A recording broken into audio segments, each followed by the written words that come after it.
Hi అండి, welcome to mesmerising food. నేను మీ కీర్తి ప్రియాని.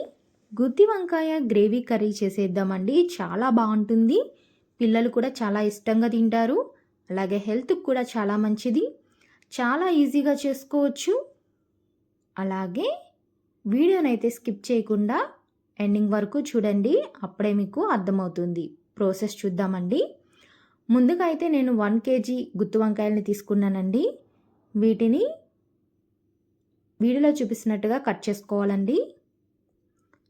ఈ విధంగా కట్ చేసుకొని సాల్ట్ వాటర్లో యాడ్ చేసుకోండి.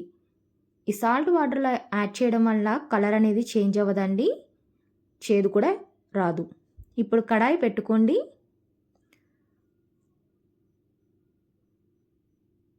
One table spoon chana dal, పచ్చిశనగపప్పు, మినప్పప్పు యాడ్ చేసుకోండి. అలాగే 1 టేబుల్ స్పూన్ ధనియాలు యాడ్ చేసుకోండి. 1 టేబుల్ స్పూన్ జీలకర్రను యాడ్ చేసుకోండి. వీటిని డ్రై రోస్ట్ చేసుకోవాలండి, వీడియోలో చూపిస్తున్నట్టు. మీడియం ఫ్లేమ్లో పెట్టుకోండి.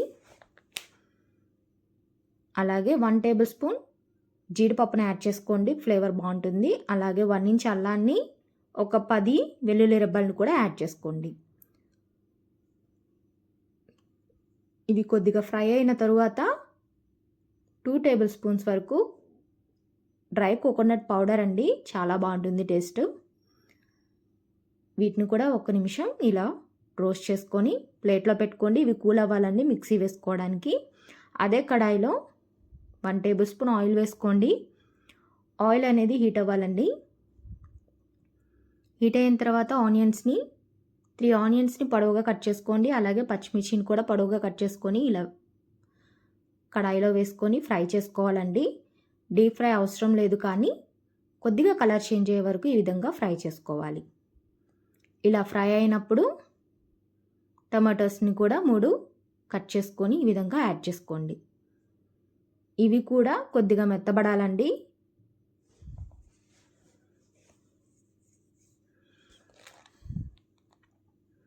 ఇవి చక్కగా సాఫ్ట్ అయ్యి మెత్తబడతాయి, అప్పటి వరకు గడ్డతో కలుపుకుంటూ చేసుకోవాలండి ఫ్రై. ఈ విధంగా వచ్చినప్పుడు ఒక ప్లేట్లో పెట్టుకొని కూల్ అవ్వనివ్వండి. ఇవి కూడా మిక్సీ వేసుకోవాలి. ఇప్పుడు కడాయి పెట్టుకోండి. 3 టేబుల్ స్పూన్స్ వరకు ఆయిల్ వేసుకోండి.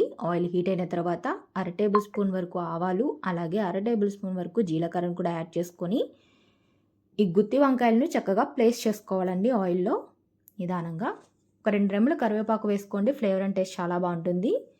ఒక 2 నిమిషాలైనా ఆయిల్లో చక్కగా ఫ్రై చేసుకోవాలండి వంకాయల్ని, మీడియం ఫ్లేమ్లో పెట్టుకొని. టేస్ట్ అనేది చాలా బాగుంటుంది అప్పుడు. ఈ విధంగా ఫ్రై అయిన తర్వాత ఒకసారి గరిటెతో కలుపుకొని మీడియం ఫ్లేమ్లో పెట్టుకొని మూత పెట్టుకొని చక్కగా మగ్గనివ్వాలండి. ఇవి మగ్గే లోపల మనం మిక్సీ వేసుకుందాము. ముందుగా మనం డ్రై రోస్ట్ చేసుకున్న ఈ మసాలా దినుసులను మొత్తం మిక్సీలో వేసుకోండి. అలాగే రుచికి సరిపడా సాల్ట్ యాడ్ చేసుకోండి. కొద్దిగా పసుపు కూడా యాడ్ చేసుకోండి.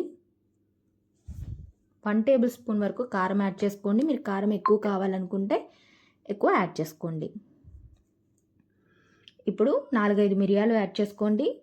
అలాగే 3 లవంగాలు యాడ్ చేసుకోండి. కొద్దిగా దాల్చిన చెక్క కూడా యాడ్ చేసుకోండి.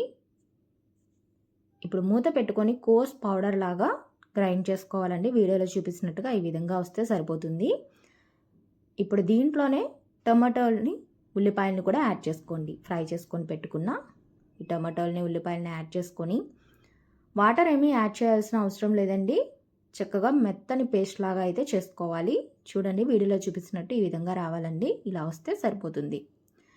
ఇప్పుడు ఒకసారి మనం చూద్దామండి. వంకాయలు అయితే చక్కగా మగ్గిపోయి ఉంటాయి. చూడండి, చక్కగా మగ్గిపోయాయి కదా.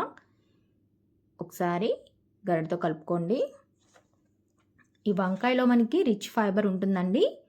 ఇప్పుడు మనం చేసుకున్న మసాలా పేస్ట్ని కూడా యాడ్ చేసుకోండి. యాడ్ చేసుకొని ఈ ఆయిల్లో ఒక 2 నిమిషాలు ఫ్రై చేసుకుంటే టేస్ట్ చాలా బాగుంటుందండి మసాలా పేస్ట్.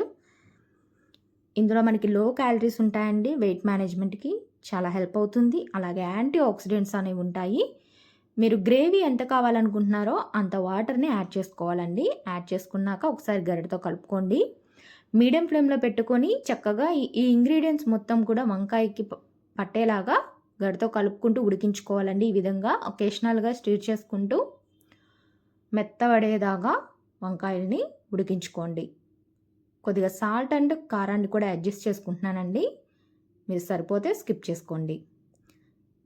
ఇప్పుడు 1 టేబుల్ స్పూన్ వరకు గరం మసాలా కూడా యాడ్ చేసుకోండి. చాలా బాగుంటుంది టేస్ట్. షుగర్ పేషెంట్స్ కూడా చాలా మంచిదండి. అలాగే దీంట్లో B6 విటమిన్ ఉంటుంది, సి విటమిన్ కూడా ఉంటుందండి. యాంటీ ఆక్సిడెంట్స్ అనేవి పుష్కలంగా ఉంటాయి. చూడండి, ఈ విధంగా ఆయిల్ కొద్దిగా పైకి తేలే వరకు కర్రీని అయితే ఉడికించుకున్న తర్వాత లాస్ట్లో కొత్తిమీరని యాడ్ చేసుకోండి. చూసారా, చాలా సింపుల్గా చేసుకోవచ్చు.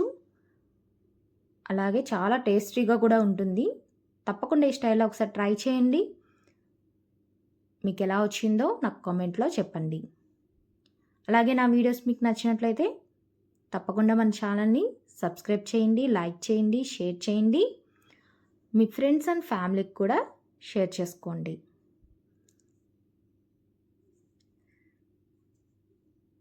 Thank you for watching.